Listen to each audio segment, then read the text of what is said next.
Last things first, you already win. You already him, you don't gotta pretend. Fuck them, you already king. You stay real, you confident in your skin. It's all now, sit in the power that you already in. This the story of a master from a true Bedouin, far away from home than few ever been. First round pick, league of the smooth gentleman. The game rigged like 50 said it's a cruel sentiment. I'm from the era when lyrics and bars is over everything. 5-star veteran. You couldn't walk in my fucking shoes or carry them. Excuse my borderline is very thin. Been married to the game like ever since maybe 2010. I realized most of y'all not serious. Point blank period. I flex and twist necks like cherry stems. Thought he was buried, but there he is, a new narrative.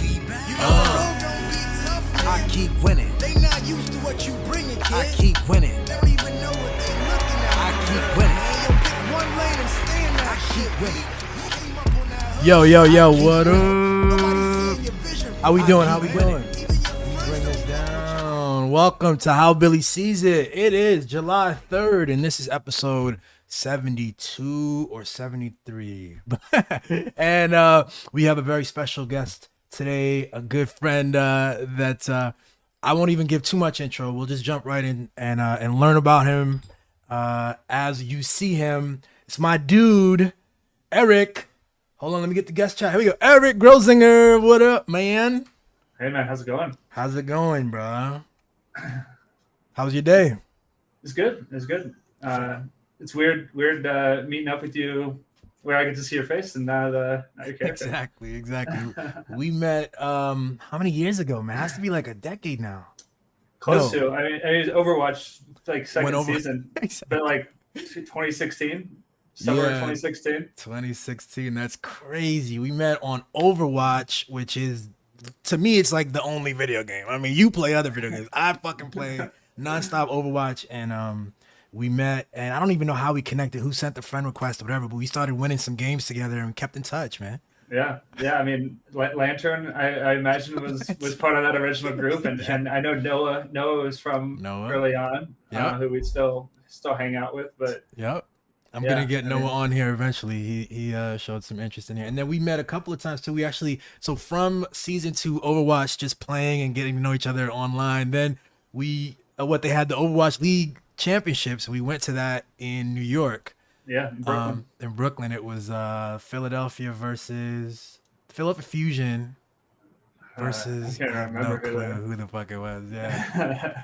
But yeah, it's just been cool. I'm glad you're here. One of the cool things about you, like I said, we've met once or twice. Have we met? Well, I've met at least once when I was in DC. We hung out. We grabbed a drink one time. Right. I feel like we did something else, but it might really have just been those two times. It might be twice, man.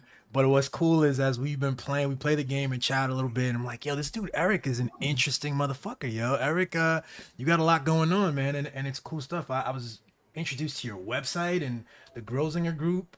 You are a person in exercise science. That's your thing. Could you talk a Yeah. bit about that and what you do? Sure. So going all the way back to when I was an undergrad and grad student at Miami University in Ohio, I was always working with the sports teams, like the Division I sports teams there at Miami. Helping them do some exercise testing, doing just really whatever I could to help the coaches get that extra edge, extra information that would take them over to the next level. And when I graduated, I reached out to the field hockey team, and they were super receptive to the help that I had given to them while I was a grad student and wanted to do more.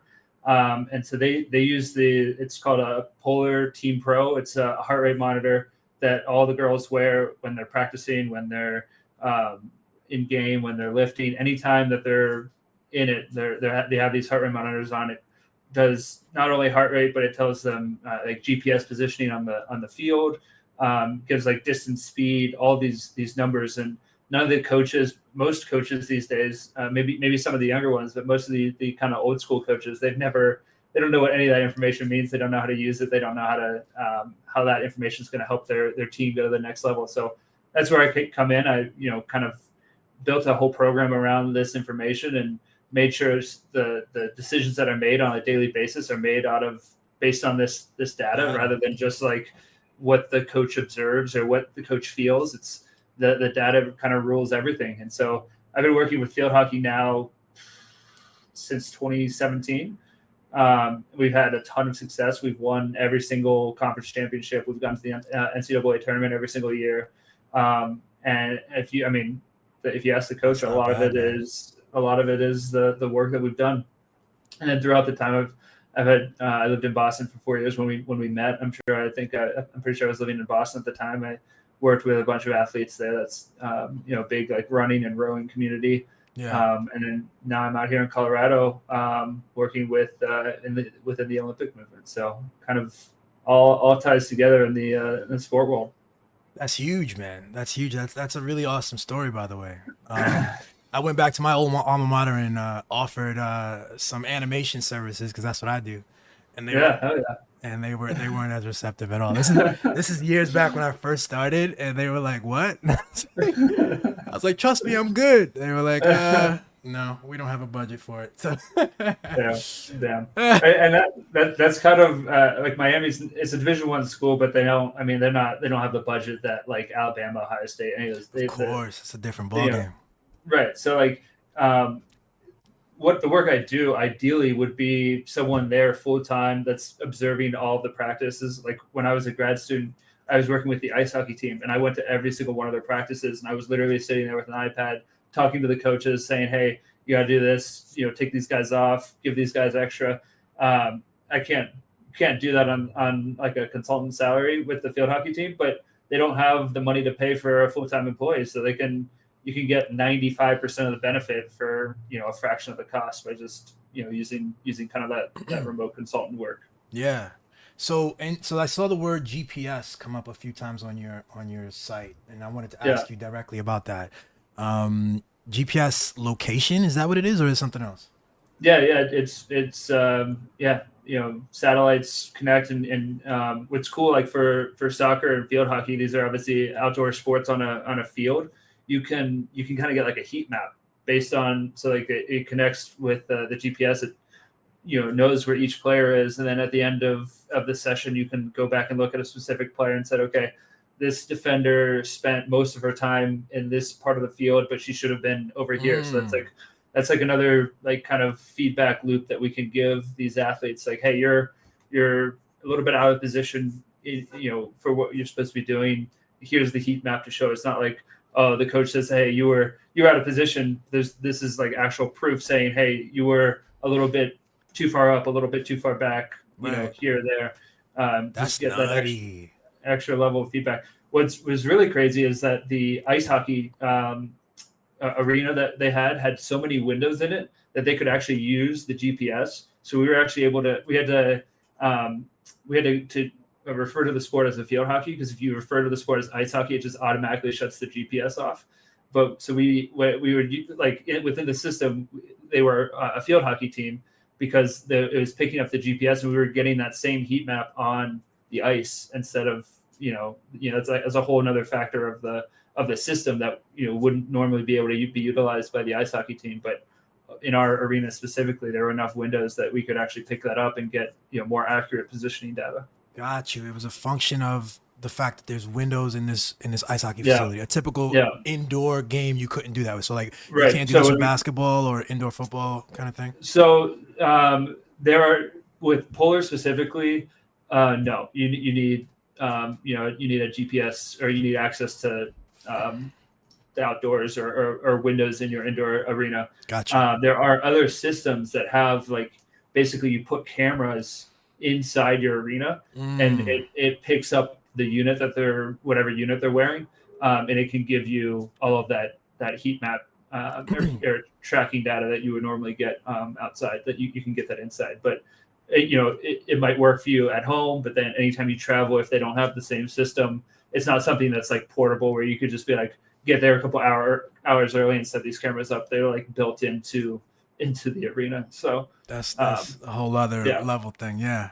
So I guess you come in and you have a custom system, and you see what the organization is capable of and everything, and you kind of come up with a system. That's pretty impressive, man. Yeah. You even did this with the Overwatch League. A little. Or So, yeah, I almost forgot about that. When I was in Boston, I worked at a hospital at Massachusetts General Hospital in Boston, and my boss was a cardiologist, and he happened to be the team cardiologist for the Patriots, and so he had a good relationship with the Crafts, who were one of the first that's owners right, of a Boston Overwatch. Uprising. Exactly. Yeah. So they got into the Overwatch League pretty early on, and using that relationship, a lot of the research that we did there was cardiac focused. So we were looking at mostly Harvard athletes, like fit college age athletes, Yeah. football players, rowers, kind of seeing what the difference in their training, how that changed the how their heart would remodel. So we needed a control group, and so we used a couple times we went with the Harvard marching band and did some of the testing on them. But I proposed that we use the Overwatch team as a control group, knowing that they probably spent as many hours per week as the football team spent training. They probably spent that or more Sitting playing at the game, playing yeah, video playing the games. game. Yeah, and so we actually flew out to because the league was based in LA those first 2 years. So we flew out I think twice and tested the Boston Overwatch team. I mean they were as unfit as we would expect.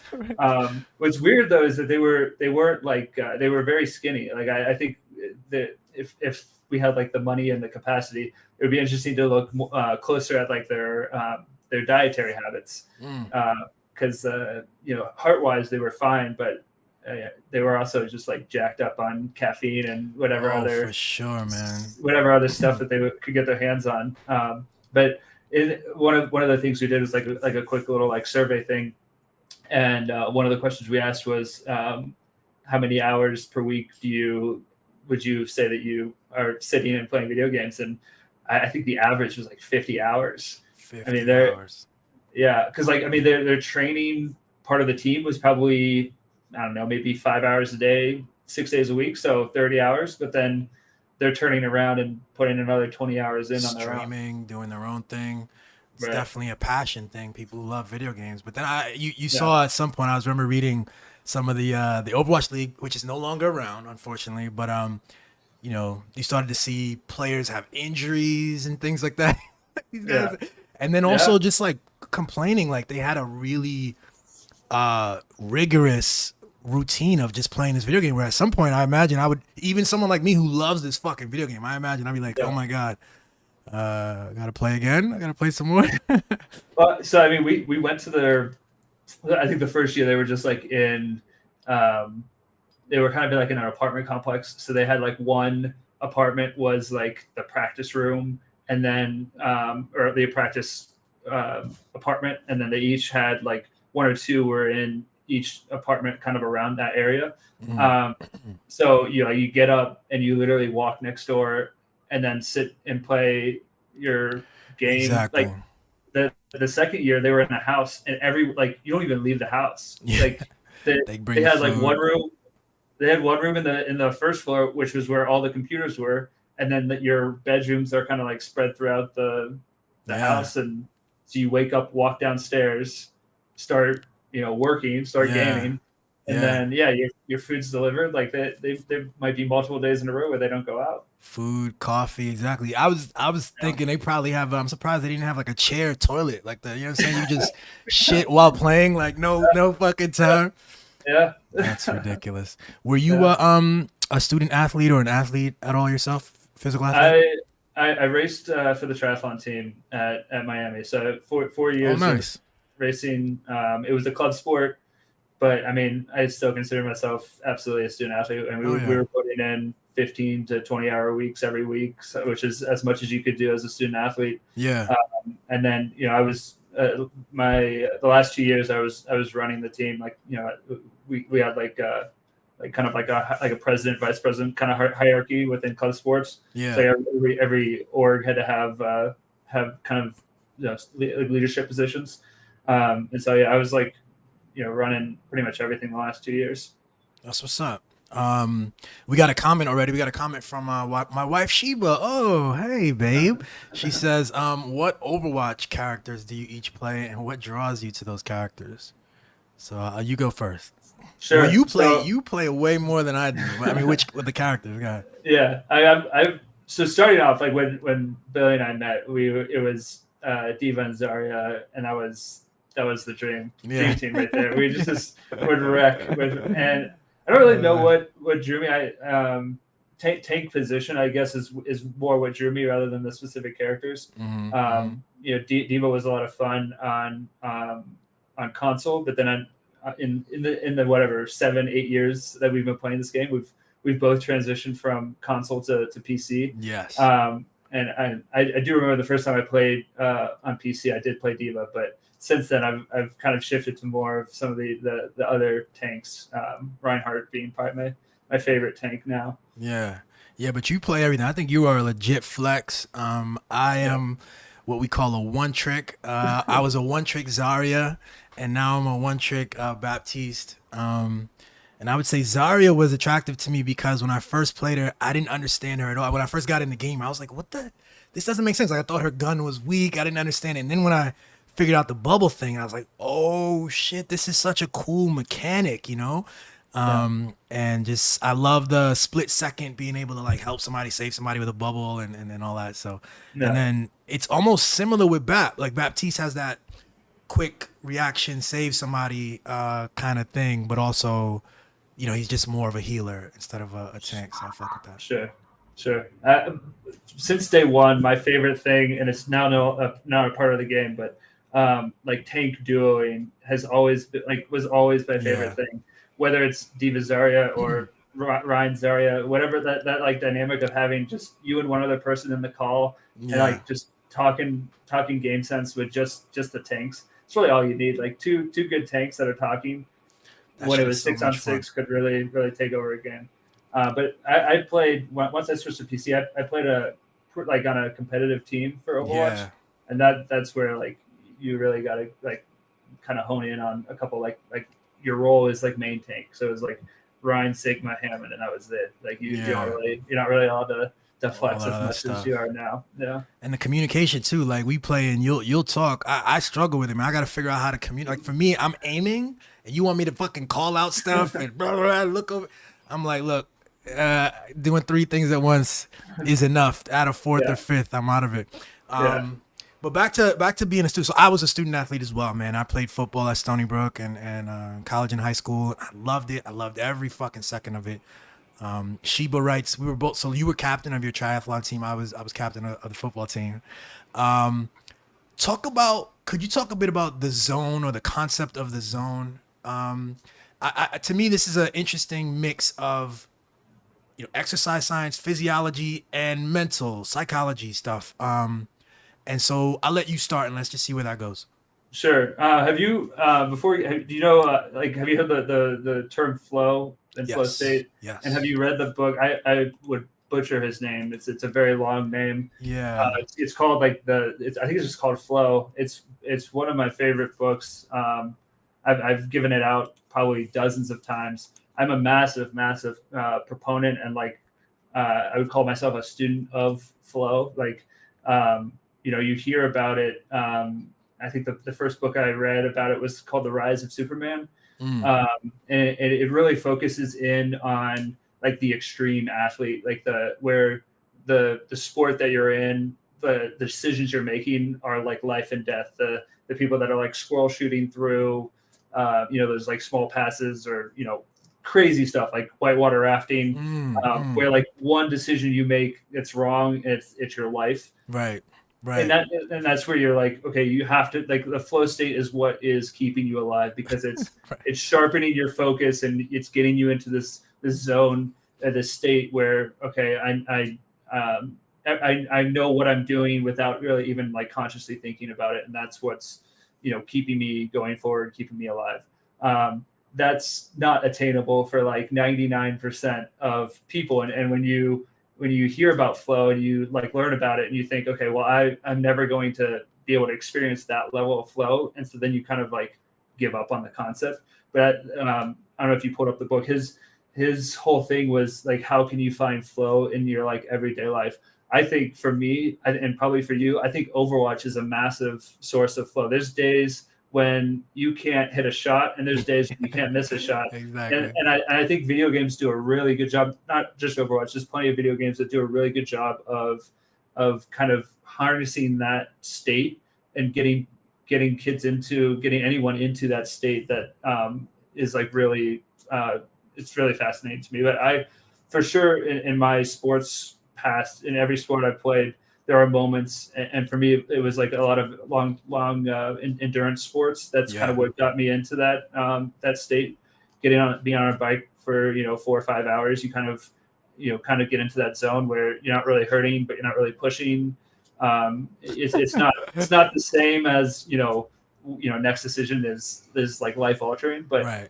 those kind of moments, and even when you're at work, when you have a lot of things to do, Yeah. trying to get into that state can really really help that work go by quickly. But Big it's time. like one of those oxymorons. Like the more you think about how much you want to be in the flow state, the harder Listen, it is.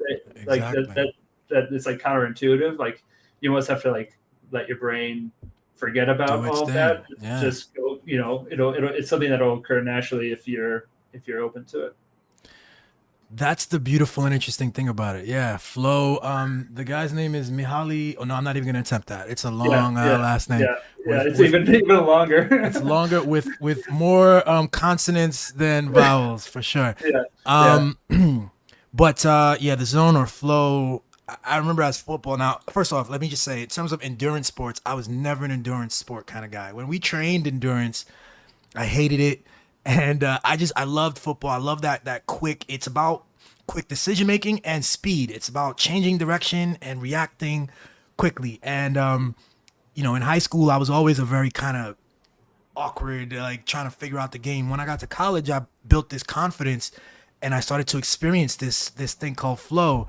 And yeah, it's a beautiful, really interesting. I haven't read the book. I feel like I need to get it. But I'm fascinated by it. I'm fascinated by the idea of being present. I try to, when I think about flow, you touched on this, right? Thinking about flow, thinking about anything outside of the moment, outside of what is immediately available and immediately relevant to whatever you care about, whatever you're doing in the moment. You combine that with like adequate like skill building. If you've had skill building in the past, you've trained your muscles, so for me in football, I played safety, and I'm safety, and I'm reading the tight end. I'm reading where the tight end is going to know if it's a run or a pass or where to go. To just react without thinking or worrying about anything has been brilliant, and I've definitely felt it in football. I'm sorry, in gaming, and I felt it. I find moments when I get it in my creative work too, when I do animation. And so for me, I simplify it down to just like an extreme presence. I don't know if that, how does that sound to you? yeah. I mean, it's funny because like everyone that's aware of it has like their own way to describe it. Like, and that absolutely makes sense for how you. It definitely resonates with me too. It's cool to see how the same concept, which the author, he probably had a tough time even coming up with flow as like his definition of it to apply to everyone's definition of it. It is really cool to see how everyone has experienced it differently in their lives, and how the people that are aware of it are really like conscious of it and pursuing that, I think, on a daily basis. The people that have felt it and know it don't want to let it go. Definitely.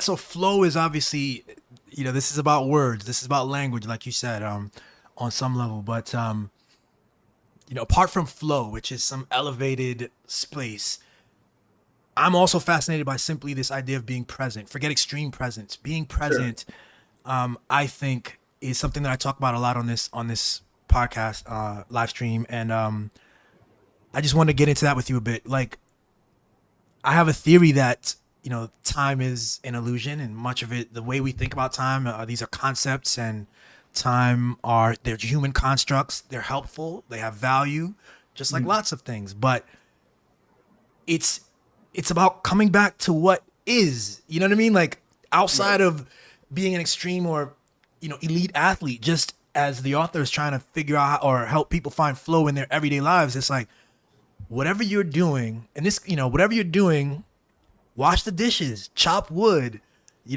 be present with your children and your loved ones, whatever. Yeah, I don't have much on that. What do you think of that? No, I I don't even have a agree. question. I think, I mean, like the whole concept of time to me is really just people a long time ago trying to put metrics to like the cycle around the sun. Like that's really just what, like, there's a certain amount of time or a certain duration that existed between when we were at this point and then the next time we were at that same point. Yes. And they basically just like divided it equally, so as close to equally as they could. Yes. Amongst what we now know as, weeks, days, months, seconds, all that stuff. Exactly. So yeah, I mean that all completely makes sense to me. I think it's a lot harder in like the modern society because there's so much, like everything around us is built and to distract us Yes. from what we're doing. Yes. There's ads, there's like every marketer and every company is just trying to grab your attention in any way that they can to pull you out of the present and into whatever world they have created, where they hopefully will have you spending money. Exactly. So to truly just like turn that all off and enjoy a moment, washing dishes with your partner, whatever the case may be. I feel like it's become harder and harder, and I think the generations behind us, it's going to be nearly impossible. Yeah. And that's where, I don't know if you meditate. I do sometimes. I have my own version of meditation, but I think that these kinds of little techniques to come back to the self, come back to the present, like you said, the distractions are everywhere. They're very intentional. They are very skillful. They understand your psychology, so I feel it's almost a superpower. And it's almost a superpower even for us, let's say, but like you're saying, a generation down the line, the kids coming up, to be able to access yourself, your power, your presence, and pull yourself away from all the distractions and do exactly what you want to do, and to marshal your energy in a way that serves you, is a brilliant superpower. Well, I feel like our generation, like we remember a time before the internet was the way it was, before it was like all consuming. The kids growing up now, this is all they ever knew. All they ever knew was this like all encompassing environment. And like you said, with AI and these systems, knowing you, getting smarter and smarter and knowing you even better, it's like, it's going to be literally impossible for these future generations to escape it. Yeah. There's a part about flow and about the zone and about all this stuff. Another thing that fascinates me is storytelling. And I think storytelling is really important. It is interesting because one of my theories on storytelling has been corroborated by my experience with Overwatch. Let me explain what I mean real quick. Like, when we finish a game, right? Let's say you finish a game and we lose. Let's say we had a defeat, and then you hit tab and you look at the scoreboard. What I notice is everyone wants a story. Everyone wants to understand why we lost, and so it's hard to tell a story. There's so many things going on, even in that little Overwatch game, 6 versus 6 or 5 versus 5. It's not just like how much damage someone put or how much healing. There's also timing issues. There's also just like the team wasn't meshing, whatever. But after you might lose a game, what happens? Someone goes and types in support diff, and they tell that story. That's how they conclude what happened, or they say tank diff, or whatever. It seems to me that without a story, we're in flux. Our minds, if we care about something, if we don't have a cohesive story, we're stuck in a kind of a tense place. And so even if the story isn't good, even if the story isn't true, we prefer even a bad story to the complex fullness of what it is, And so we blame someone, or we, give someone credit. Yeah. What do you think of that? In that example specifically, it's you lose a game. Losing a game never feels good. We're competitive people by nature. We come from athletic backgrounds. We want to win every single game. So when you lose, it feels bad. In a football game, the coach is going to say, okay, you did this wrong this time, you did this right this time. Right. But in this game, like you say, all you have is that snapshot. So to get that feedback, you say, okay, I'm going to assign the entire blame of this game on this one person or on this one role, whatever the case may be, just so that you feel like you have that answer to why you lost, and it's not your fault, and then you're done. Exactly. But if you actually went back and looked at the game from every, it's obviously take a lot longer time, which no one wants to do. If you watch right. the whole game from each person on your team's perspective, I bet you did things correctly. I bet you did things wrong. I bet you missed you missed a shot, whatever the case may be. I don't miss shots, Eric, by the way. So, no. Okay, so I miss shots, and you, whatever the case may be. Like everyone's probably, they're at the same rank as you for a reason. They're, right. We're not grandmasters, so like we're completely liable to be making mistakes in any given game. So everyone's doing things right, everyone's doing things wrong. Right. And the way for you as yourself to get better is, okay, identify what you did wrong over several games, identify the trends of what you're doing wrong, and work on correcting those things instead of like all you can do, especially in a game like Overwatch, where you're completely reliant on anywhere between 3 and 4 random strangers, is do what your role is supposed to do, the best of your abilities, and try to get better. That's a story for life, man. I think because in Overwatch, that's a clear thing that we can look at. But like just generally, I think there's a skill to be trained on looking back at self and just like focusing on self and improving self and being present again. And again, Overwatch is life out here, and I think that it's an interesting in politics, in our social relationships. This tendency to look outward is something interesting. Yeah, I think people are afraid at times to look inward and admit their own faults or admit that there are things that they're doing that they could be doing better. It's much easier to push the blame to people around you or push the responsibility to people around you and say, I'm doing everything right. It's people around me that need to be doing better. Yeah. And that's what the data, you're in this data analytics thing. The data analytics is an attempt at streamlining this so that we can tell better stories at the end of the day. Pretty much. Absolutely. I mean, so you probably experienced this on a collegiate team. Like I think the biggest jump between pro sports and collegiate sports is that on a college team, there's a very wide range in player ability.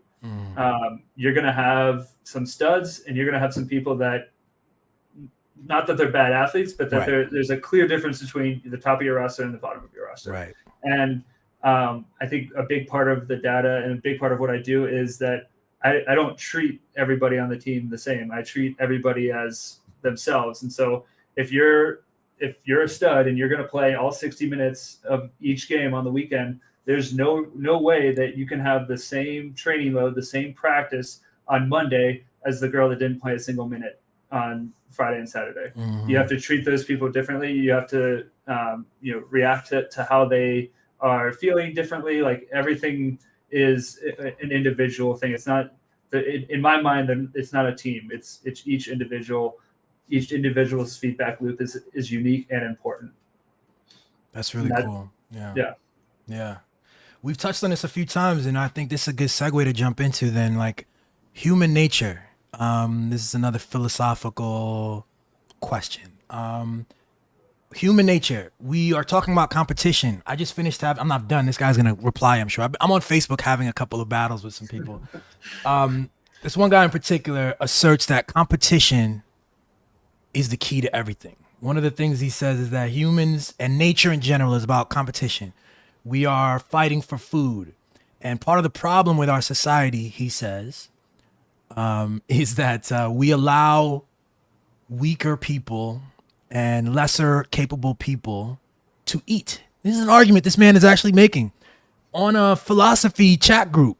And I'm like, who is this clown, And well, he said to eat. That's a quote, frankly. But as we get into it, he's more broadly saying, stuff about, and it's very scary stuff to me. It's actually pretty dangerous stuff if you ask me. This idea of like genetic, I obviously people are different, just like you said, but that societies exist in such a way, and even in nature, cooperation also exists. It's not just competition. What do you think about human nature?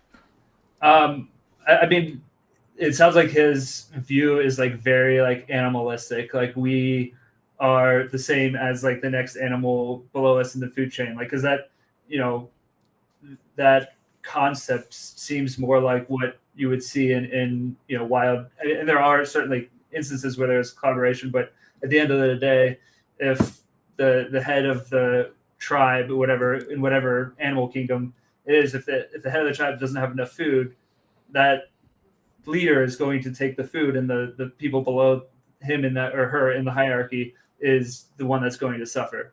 But in our society, where we have plenty of abundance, where we have empathy, where we have consciousness and awareness, Yeah. of our, like, people in our own species, of what they're going through, the different, like, all of that kind of comes together into a world where, especially in the two, like in this century, where you can't just Yeah.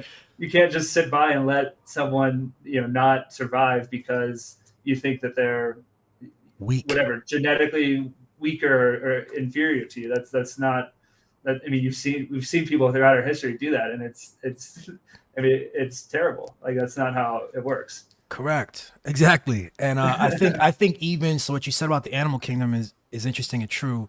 And yet, if the word or the place he's pointing to that he thinks we should return to is nature, quote unquote. And nature, up and down nature, there's competition and there's cooperation from the trees sharing nutrients under the ground and the roots to communities of different animals and even interspecies subtlety. Even the fact that you and I are breathing right now, okay, because we are not separate from nature. I'm breathing oxygen, carbon dioxide. We know that system. That's a simple sort of story about the brilliant, complex, cooperative nature of nature. And I think when people it was an animalistic approach, and I think it's really a scary thing and a dangerous thing to commit to that. But this to me is something, again, with the storytelling, right? You look at something over here, you look at some like alligators or something, and then you come back and tell a story and try to apply that to humans. I think that's weird.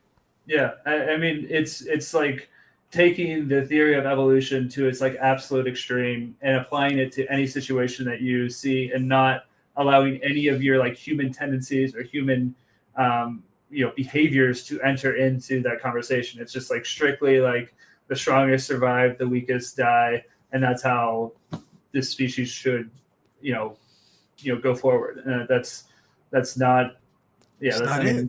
Yeah, that's not it. That's not it. And as you said, history is full of like these theories, and Yeah. these theories lead inevitably to, especially when someone has power, to manifestations in our societies where we start to look down on people, because again, all of this stuff is subjective. This, he posits this as an objective truth, when in fact it's subjective. So if we get into the weeds on what he means when he says weaker, we'll find that he has a very specific definition. I don't even know what it is because I haven't asked him, because I don't care, because he's just kind of an idiot.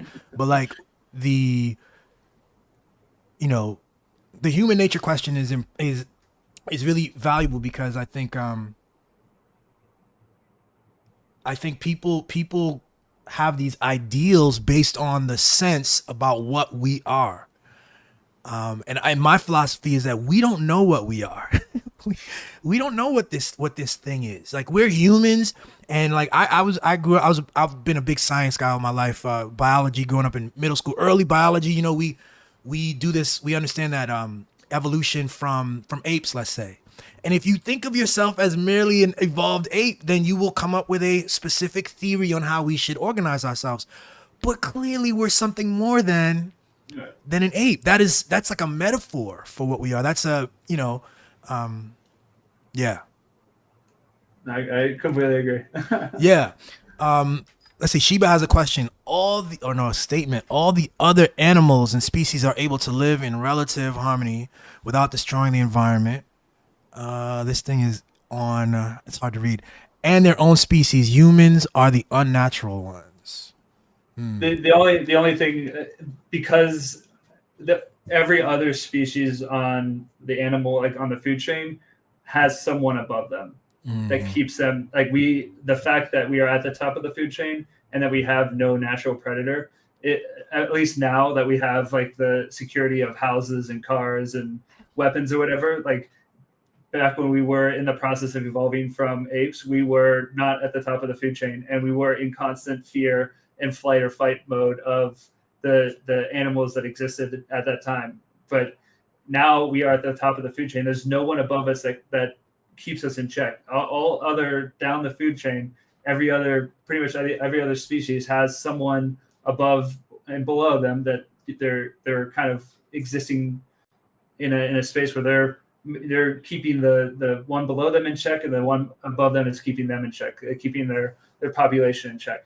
Without anyone above us to keep our population, our group in check, it's, you kind of explode into what you would call or consider like an unnatural state, which is probably where we are right now. Yeah, something like an unnatural state. Yeah, I mean, it's just here's what I like to call it, it's natural. I think that everything is a construct of nature. I think that so even this house that I'm so lucky to be in, it's now nature. It's and I'm here and I'm living, and I need to find some sort of balance with the other stuff around me always. Yeah. But like the things that we're doing to as a result of our I mean, you can call it progression, but as we further like damage our like global climate and make the planet like more and more uninhabitable, like that kind of stuff is like there's no one else in the food chain really can do the level of damage that we're doing right now. For sure. And that's again a philosophy of never-ending growth and never-ending growth profits. I mean, that's just not real. As a sports guy, as a sports observer, especially on a deep level, can you make gendered observations about sports? I mean, to say, yeah. How so? Like, someone, again, a casual person might say, men are like more competitive and stronger, faster. I mean, these are observations one might make. How accurate are these in your view? I mean, there are certain like biomechanical advantages that men have in certain sports for sure. But when it comes down to like what drives an athlete to do their best and to compete at the highest level, in my experience, and frankly, I've worked more with female athletes than like male athletes. There's no difference when it comes to the drive, when it comes to their like what they want to succeed. The biggest difference, like when you see like the field hockey team at Miami is far and away year over year the most successful team at Miami. We have, I would say, there's 25 girls on the team. 10 of them are international. Those 10 girls are the only girls of the 25 that have any chance of continuing to play field hockey after graduation, because they're from Argentina, from Spain, from Canada, where there's established pro leagues or national teams that have a history of success where they would have the chance to play. Our football team, I think they went like maybe 10-2 this year, which was a great season for them. There are guys on that team that are going to have a chance to make millions of dollars, but they don't have to, they can quote unquote, they don't have to play school, because they know that they're going to go into a field where they don't really need to have an education other than to know the game of football. Right. So like when you're talking about like their whole life can revolve around football, like every single day, every single week, like all they have to do is like hit the minimum on the academic side. Whereas our girls are like, they're hitting 4.0s. They are preparing for a future without sport, because they know, other than these handful of girls that are going to be competing internationally, they know that at the end of the day, they're going to be making their money on their brain, not on their athletic achievement. So that, I think, is like a big difference that kind of it's overarching, but it kind of like settles into like how they play and like how they how they compete. Sure. For sure. That makes sense. Can you speak to the NIL? I mean, I played prior to NIL when student athlete I think meant something very different than it does now. Yeah, And I couldn't imagine some of what I'm seeing now. I mean, you've got, I mean, depending on who we're talking about, some of the NIL checks are it's absurd. It's are absurd. absurd, and others are nothing, right? Some people, but what does it mean to be like a sophomore millionaire on campus? I don't know if Miami of Ohio has any of that, but you're not there either. But like, tell me about NIL and what you think. Has it hurt collegiate I, sports? it's a slippery slope that has like that they're like halfway down the slope with like really they can't really see the end. Like they opened the door and like people burst through, and then now there's no regulation. I mean they were prepared to someone a group from Columbus was prepared to offer Marvin Harrison the full salary of the first pick of the draft if he stayed because he had one more year of eligibility left. So whatever the first pick of the draft gets, $25 million. They were prepared to give him $25 million to stay at Ohio State and play another year. I mean that is wild. Like That's it's gone. insane. It's gone a little too far, and it's certainly made like the big schools better and has caused schools like the mid-tier schools to suffer. Miami is in they're way behind any of like the Power Five schools. They are fortunate that I think the co-CEO of Chipotle is a Miami alum, so he has used that connection to funnel some money towards the team, not even in the six figures, like maybe in the five-figure range, not touching what these like seven-figure guys are making. So yeah, there's no one that's stepping up to regulate it. Not that I mean, if it continues like this, I think it's a dangerous path that they're on. A couple examples. First, Miami University, they're getting decent, like 2 to 3 star, maybe even the occasional 4-star recruit. That those people would not play as freshmen at the Alabamas, the Ohio States, the Texases. They get 2 years at Miami where they're starting pretty much every single week. They get 22 games in of Division I college football. Yeah. They've grown into their body. I mean, how many 18-year-olds are like fully developed as football players and as young men? So they get 2 years of conditioning and of playing, and then now they're ready to play at a higher level. Those Alabamas, those Auburns, those Texases say, hey, why don't you come over here and play 2 more years with us? And Miami just sunk 2 years of hard work and training and money into this athlete, and now don't get any of the benefit. And I think that it's a small case that I've seen happen several times in Miami already that I'm sure is happening all over the country at the those mid-level, those mid-tier football programs. The other, in my current role with the National Wheelchair Basketball Association, at the collegiate level, it's even more congregated at the top. There's only like 3 or 4 programs within the wheelchair basketball collegiate division that have the money and facilities to support a team at like the highest level, and they're starting to get sponsors and NIL offers, and it's just further making those good teams like at the top, and like leaving the rest of the teams to kind of just suffer. There's really no option if you don't have the infrastructure or the like history to build into and grow into that space. Yeah, it reminds me, when I was growing up and playing ball and everything, I remember there was a big critique about collegiate football that it's amateur football for the players who are risking their bodies, but the schools, particularly like a big school, let's say like a Michigan, Alabama, they're raking in millions and millions and millions, putting butts in all these seats for these players. And so it's like, all right, we need to get the players paid. Now, how to do that?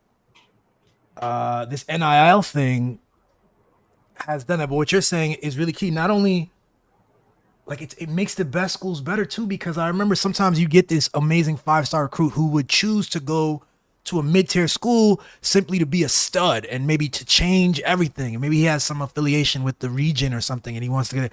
But the incentive, if you go to like a mid-tier school versus a school that's going to get on ESPN every Saturday, that player is going to sell more jerseys. That player is going to have the potential for, that not just the player, but like being in that school at that time, at the school that has the, the national recognition, That's just major dollar differences, major commas. Yeah. I think like so obviously like if you get like a career ending injury in college prior to NIL and your football career is done, that's terrible. Like you're not getting paid. You lose your opportunity to earn money at the pro level, and so that needed to be rectified. But just opening the door and just like creating a wild west, I don't think was the solution. And there are schools like I think. It's one of the Ivies. I think I want to say it was Dartmouth, but I could be wrong on that. The basketball team there is going to be like paid from the school, like they're going to be like salaried employees of the school. And I think something like that would have been closer to the right path You're right. forward.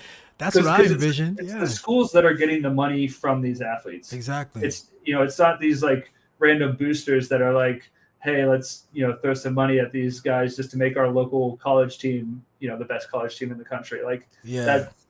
that there was a reason why those boosters were always kept arm's length away. Yeah. And just Supposedly. completely I mean, you obviously always heard of Yeah. the parents that were getting new cars or the friend Exactly. that was suddenly a millionaire or whatever. But just to completely give them access, I think was Possibly a mistake. Yeah. yeah. Mm. Yeah. And now it's too late. Like I don't think there's a way for them to go back and close that door. Yeah, I think it's wide open. I don't know what happens next. Obviously, the potential is to just keep growing, to have insane numbers, and so the entire idea of amateur athletics at the collegiate level might be a wrap, except for the people who are like most of the players are still amateur. I guess most players won't play. Yeah. I mean, I loved just the pomp and the bands, and I love the whole environment. So most players will do that, but it's changed everything for sure. Absolutely. Bro, I've had you for 50 minutes. I got 10 more minutes with you so I just wanted to get into, do you have a faith? Do you have a religion? So I was born and raised Roman Catholic. Went to Catholic school from kindergarten through high school, but I wouldn't consider myself Catholic or really religious anymore. Okay. The institution of organized religion I've pretty turned off against that concept. Me too. Big time. Which then brings me to a faith. Do you have something that you would call a faith? I mean, like the cliche is spiritual, not religious. Like I would consider myself a spiritual person, but I wouldn't like prescribe to any like specific faith. No. Yeah. Yeah, me neither. Well, yeah, I've talked about this on the show, right? This whole labels, even these categorizations of these different faiths, the religions for sure, which to me, religions are, manifestations. They are institutions. They're the church. They're men trying to make themselves famous and get money and stuff. But as someone who used to call myself an atheist, who used to really aggressively was a fan of Christopher Hitchens and Dawkins and some of the more atheists, I find myself in a place where this word spiritual is meaningful to me. And it even comes back down to the idea of flow, bro. Like this idea of being present is to me something like a faith I don't need some father in the sky. I don't need a man watching me while I'm sleeping or anything like that. I do, however, feel that there is some connection to the world and the universe. There's something that we can't see, and we don't have a lot of words to describe. And so without that, we're using the words that we have, Right. But that flow is a word that points us toward presence, which has to do with what is, which has to do with everything we know and can articulate, plus the things we don't know and can't articulate. Right. And that to me is it's like, and from that comes concepts of love and being kind to each other and being kind to yourself and acceptance and things like that. From that comes those things. And that's the extent of my faith. And what does that sound like to you? Yeah, I mean, for me, like being in nature has always been where and when I've felt the most spiritual or the most connected to whatever you want to call it, the that which cannot be described, I guess. Right. But being in a situation where you're isolated, it's the breath in your lungs and the strength in your legs that is moving you forward, and you're taking in what's around you, and whether it's by yourself or with a small group with your partner, whatever the case may be, that to me has always been where I've felt that strongest connection, and I absolutely would attribute that to the flow state. Like there's definitely times when I've been on the bike and you're just in the middle of nowhere, there's no one around, you're listening to heart rate, you're listening to your breath, you're feeling your legs, and your mind is elsewhere. Like you don't need to constantly be on edge and watching for traffic, because you're wherever you are is just you're at peace. And so that for sure, some might call it flow, some might call it being spiritual. To me, it's one and the same. Beautiful. Yeah. All right. Well, good. We covered that real quick. Then the last thing, again, last question for real before I open it up, and you can kind of like plug something again. I don't know if we have anywhere from 4 to like 200 people that might watch this, and but did you watch this recent debate, yo? I turned it on for like literally a minute and was so utterly disappointed in both options that I turned it off immediately. Yeah, both options and the network broadcasting the thing. Yeah. I didn't even turn it on, and I've been trying Was to it on tell. CNN? It was on CNN. I'm trying to tell people. I watched it on YouTube. Oh, you So watched it on YouTube? yeah, there's a stream on YouTube. Oh, that's good then. All right, so that's the thing. It was a mess, bro. What are you thinking? What are you thinking about? Obviously, the options suck. People are talking about Biden needs to switch himself out, and all kinds of weird propositions. I mean, we're in a mess. Yeah, I mean, to me, I like if it's been clear for many years, in my opinion, that the two-party system is broken and doesn't work.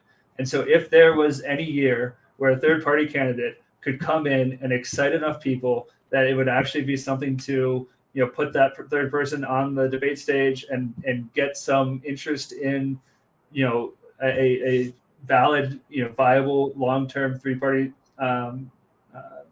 political system, I think it would be this year. RFK's been making noise. I don't think he's probably the one that's going to change the status of the political systems in the United States. Yeah. Definitely needed someone a little. I don't know what, but not. I don't think Not RFK. RFK. Yeah. I don't think RFK is it. I would have loved for Cornel West to be something, but also he's in a similar kind of.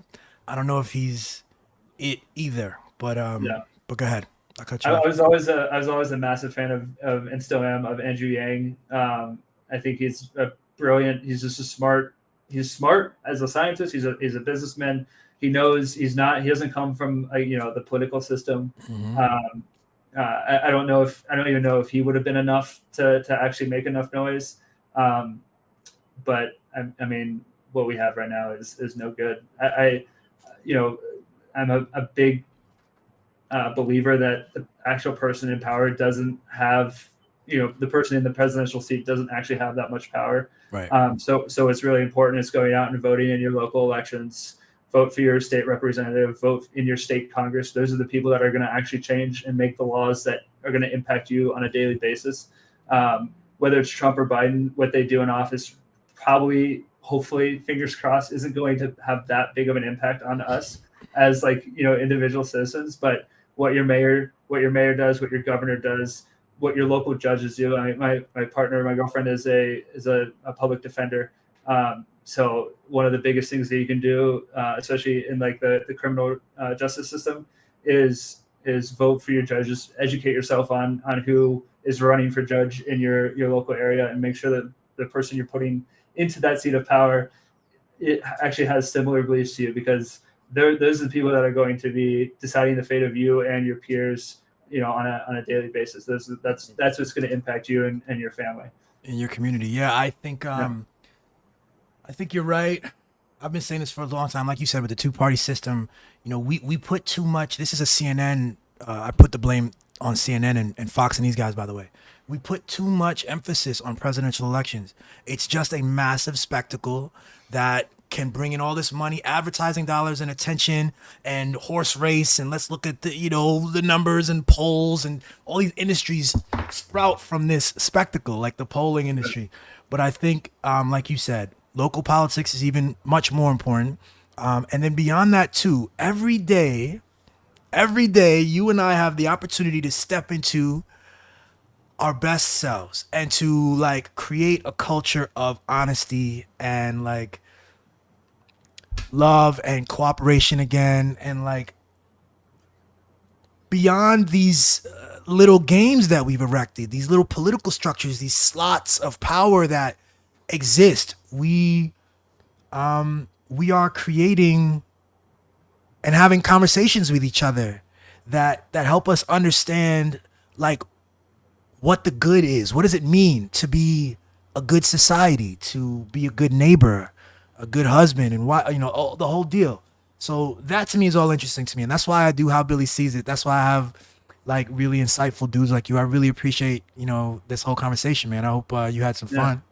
Absolutely, it was a pleasure. I really appreciate you having me on. I'm looking forward to seeing you and Noah talk. Yeah, that'll be fun. Yeah, we'll do that. Bro, anything else you wanna add before I let you go? No, I mean, keep doing what you're doing. I love the podcast. It's an honor to be on it, and I'm looking forward to continuing to watch it grow. I appreciate that, man. I appreciate you asking me too. We were playing. You were like, "Yo, I saw your podcast, man. Yo, can I be a guest?" I was like, "Hell, fucking yeah, of course you can." Absolutely, bro. absolutely. My man. I'm going to switch over to the end screen, and yo, have a great fucking day, Eric. I'll talk to you soon. Yeah, we'll game like probably tomorrow. Sounds good, man. I'll see you. All right, bro. Peace. Peace.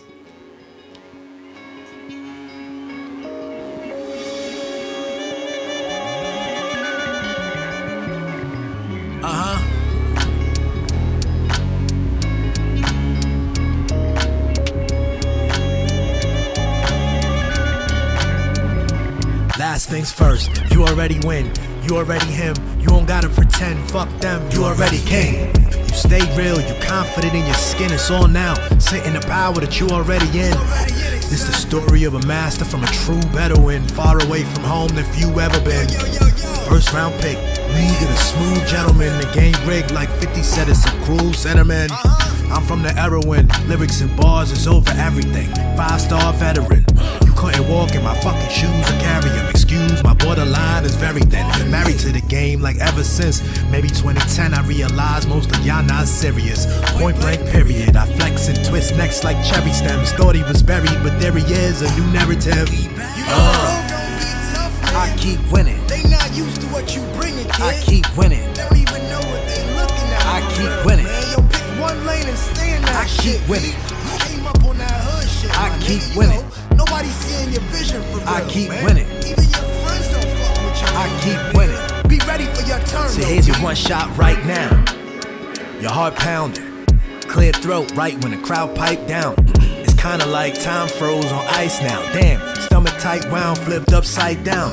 Try to speak, but the words and the thought took flight now. Sweaty, but can't pause or wipe down. You pray for the day you flow with a hype crowd. Now they hanging on your every word and slight sound.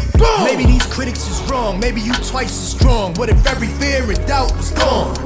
I'm up first, bright from dawn, like fuck it, we yawn. I squeeze life, pythons bite when the mic's on.